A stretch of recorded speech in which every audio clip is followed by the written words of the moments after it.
Astrid. I'm the founder of Kliktukang. Now let's meet Will and Kate. They're having a problem with their AC and they can't find any handyman, the one with the proven skill set, transparent price list, and also verified identity. And that's what we are. Kliktukang, we connect users like Will and Kate to the right service provider for repair and maintenance service at any time. Now, how are we different? We work with 89 SMEs who employs a total of 623 handymen, working with us on a contractual term with verified legal credentials. And if they're not ready to bid on your order, we have an internal team that would take the order.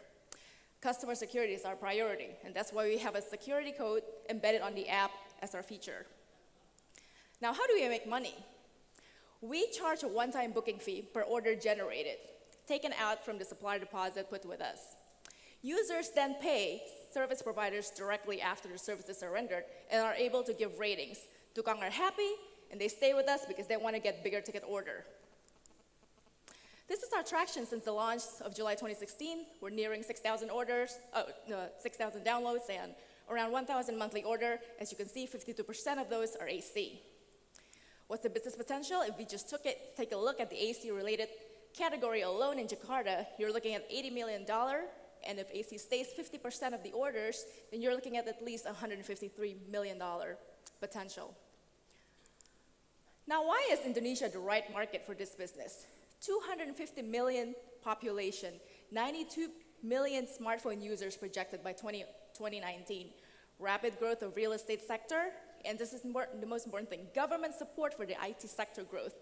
That is the Minister of IT and Communication, and he vows to support 1,000 technopreneurs by 2020, and that's important for our growth. So what's next for us? We plan to expand to 12 service categories by the end of 2016, also to branch out to Indonesia's major cities by 2017, and start catering to institutional clients via a corporate app. Thank you. Good job.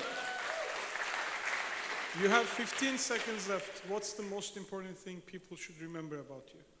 That we are a service provider that maintains a balance between getting users interactions and maintain a service quality. And I think that's important to really satisfy our users' demand. Okay. Thank you.